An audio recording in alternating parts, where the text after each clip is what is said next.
Hello, this is Eileen, the environmental educator, and in this video we're going to update you about Yellowstone, which is going to start allowing visitors in the south end of the park on Wednesday, and then we're going to update about the bear tooth and some of the damage that was done across the way and talk about this home that went into the Gardner River.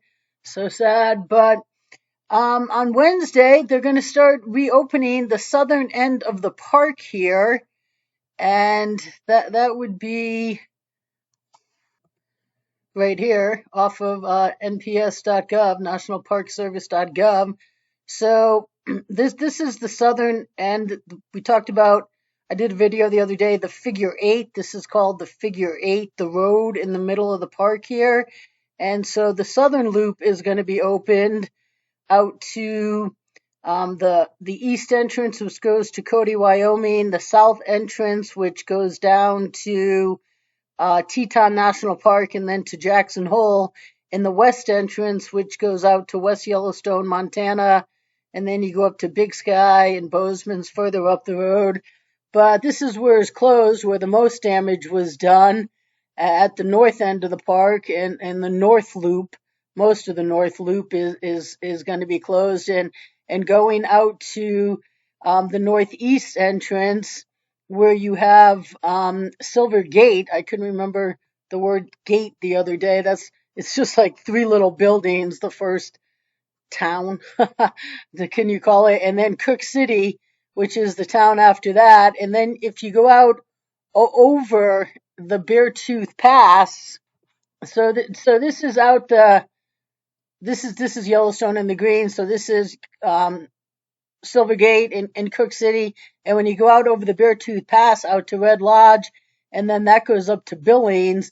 Now the Beartooth Pass has been affected, and it needs repairs in at least 6 spots, and the community along the Yellowstone River, according to the Red Lodge Fire Chief Tom Kutz, he says that right now, Red Lodge should not be open for business. The damage over there was really pretty devastating. We'll get to that, but right now, Yellowstone, they're going to do it based on license plates. So they have a system.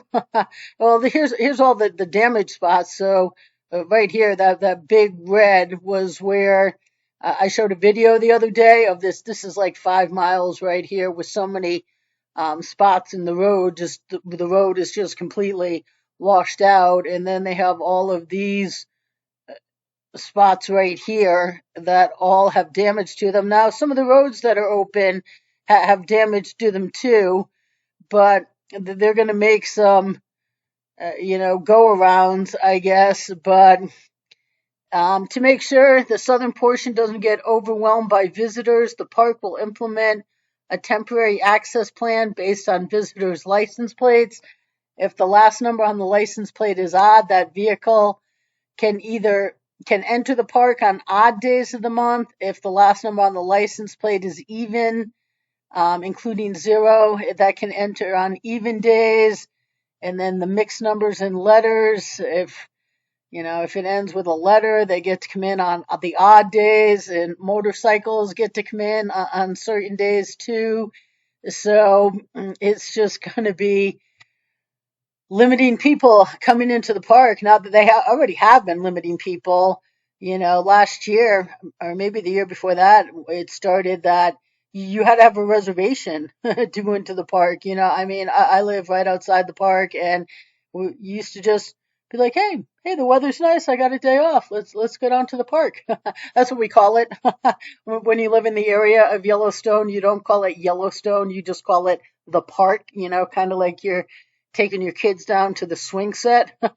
But commercial vehicles will, all the people that do the tours and everything that go in every day, they'll be allowed to use the park every day regardless of their license plate number. So it's all just essential services like mail. Employees, contractors they can enter the park regardless of motorcycle, their license plate numbers. Motorcycle groups may enter on even dates only. So they said they talked to, businesses in the area, and this is what they kind of came up with as a plan for right now. And right now, there are some things in the park that are going to be closed. There's the canyon and the lodges, and now Canyon Village, that's right here. It's called the Grand Canyon of Yellowstone. It really is. It's this little colorful canyon over there. And so the canyon lodges and cabins and the campground at Canyon, which would be here, then Madison, and then Norris. This is just an intersection where you come in from the west and then go down to Old Faithful. But Norris, this campground, that's closed. That's a geyser basin. There's some nice features in there. And then the Lewis Lake campground, that's closed too. So, and then the Fishing Bridge, Tourist Center and Trailside Museum. And right here, how do you retrieve things that were left in the park during the closure? They evacuated 10,000 people from the park, including people that had hotel reservations. And they said call the reservation number, and then they'll confirm where you were, and they'll get you your stuff back. But right here, it just says that they're going to be open on June 22nd, and then they're going to start getting going. So this is nationalparkstraveler.org. It says the staff are working to determine what other potential sections of the park may be reopened prior to the roads closing on November 1st. As I said the other day, all the roads in the park except for the road leading from the north entrance in Mammoth out to Silver Gate in Cook City. This is the only road that is open in the winter. All the other roads close. And so, yeah, this is the only place you can drive. This is the only way that Cook City and the people, about 100 people, I think, live year round in Cook City. It's a cool little place. And Silver Gate, there's literally like 3 buildings there. But this is their only connection to real civilization in the winter. But they do a lot of business in the winter too, because a lot of people drive this northern part of the road and they go out to Cook City and they go snowmobiling and maybe snowshoeing, but the businesses that are open, they have a year-round business, even though they're pretty isolated. But so all of these other roads in the park, they close. And right now, this year, it's November 1st. It's always at the beginning of November.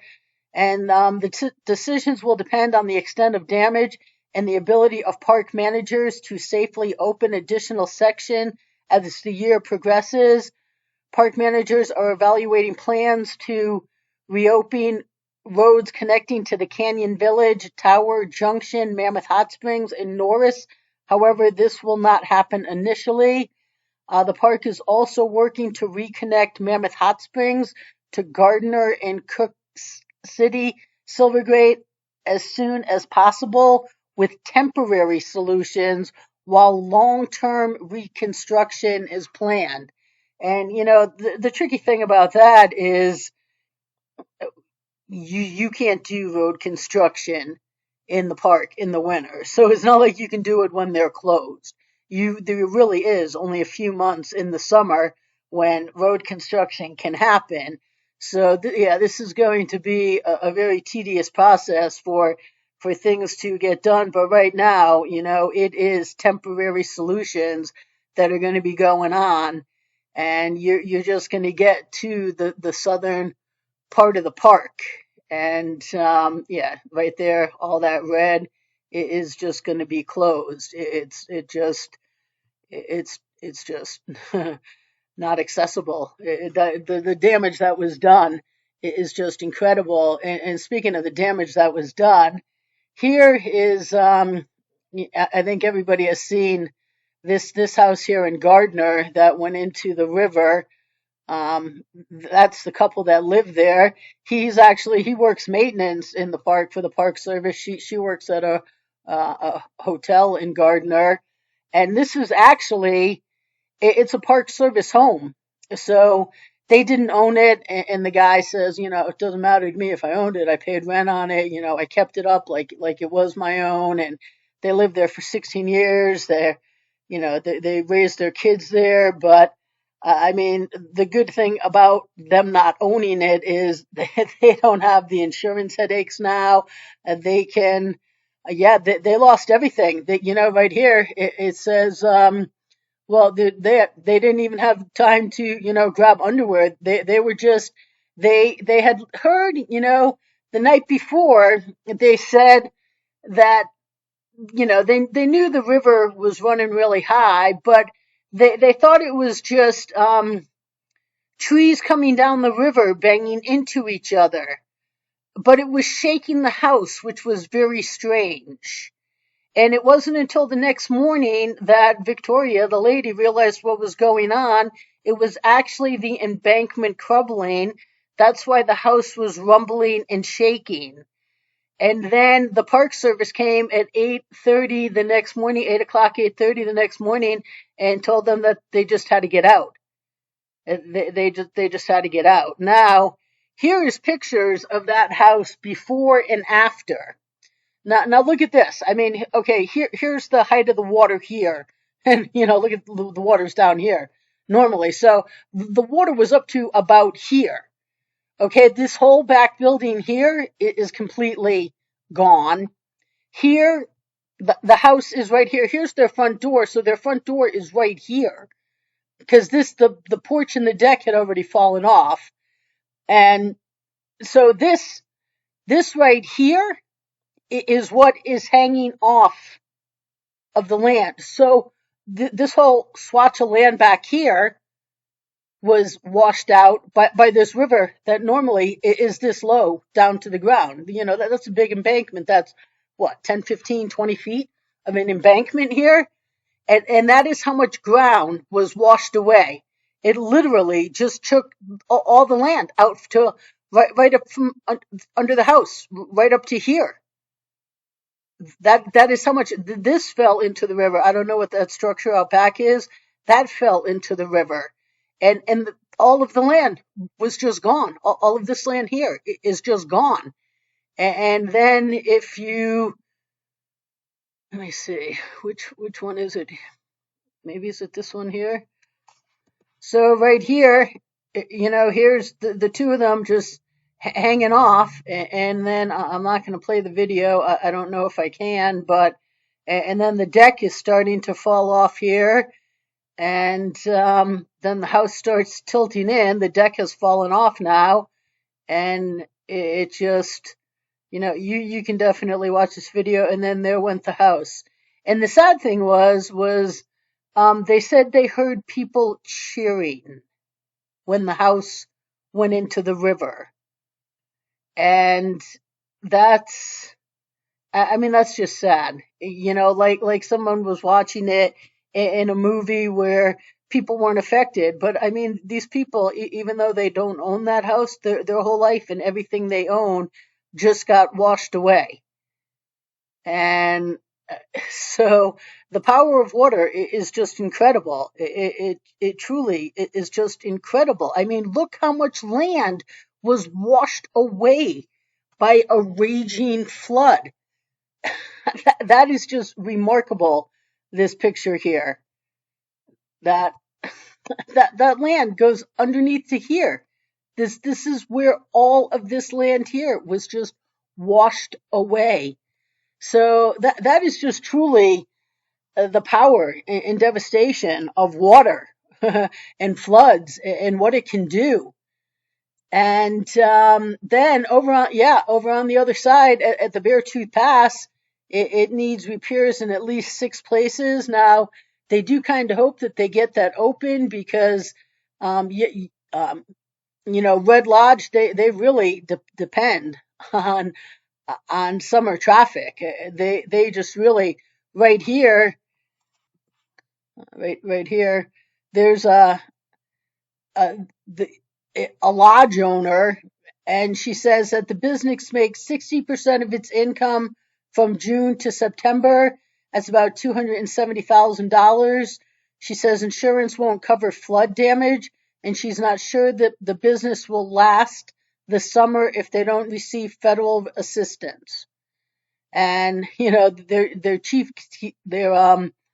fire chief says that it came at a very bad time, obviously, and floods usually come in the winter because that's when the snow melt and heavy rain. This was a rain on snow melt situation, but now the thing here is that in America, and not that I do not have sympathy for these people and the devastation of the flood that's happening, but everybody's solution is, well, the government. In America, we're supposed to be self-sufficient. Okay. So it isn't the government's job. That is not what the government is designed to do, set up to do, supposed to do.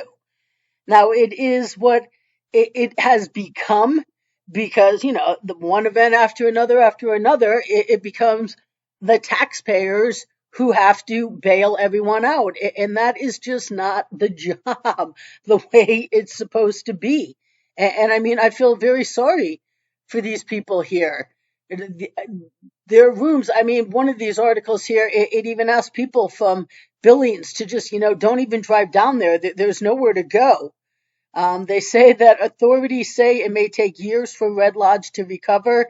Some businesses worry they won't survive the summer. And they ask people from Billings to just not even go down there because there's just nowhere to go. The devastation in Red Lodge is truly just streets were wiped out, and it's just really, really ugly over there, and they're really hurting. So the power of water, people, is very, very, very powerful. It's this powerful. That little river down there rose that much and took up this much land and just swept that house straight into the river. So, and this can happen anywhere, anytime. And right now, it just so happened to happen in Yellowstone, which this year in Yellowstone is it's Yellowstone's 150th anniversary. The park was signed into law by Ulysses S. Grant on March 1st, 1972. So on March 1st of 2022, it became 150 years old, and this was supposed to be its big summer of celebration. And instead, what they got was a lesson from Mother Nature about the power of Mother Nature. And Yellowstone it's going to be very, very crowded for the people that are here in the southern part. I mean, they still going to have temporary things around all these little red things here. Now, the interesting thing here, there's these asterisks, overnight closures. Now, I don't see anywhere where the asterisks go to. Like usually there'd be an asterisk here to match up with the overnight closure. So it didn't really say in any of these articles, but it seems like from this that maybe these roads are only going to be open during the day when normally the roads are open around the clock. And Yellowstone at night can be an incredible place if you ever get out and venture around at night. There are no crowds out, and the geysers still go off, and it's a lot quieter, and it really is. It's I've taken a couple strolls out at night, and it's very, very peaceful and very interesting at night. So I don't know about these overnight closures here because I didn't find anything to match up to those little asterisks, but this is the power of Mother Nature, and it just took effect on the 150th year anniversary. So if you're planning on going to Yellowstone, be prepared for crowds, be prepared for traffic, and you can still enjoy it. So that's just an update as to what's going on with this absolute devastating event that just happened. Stay tuned, people.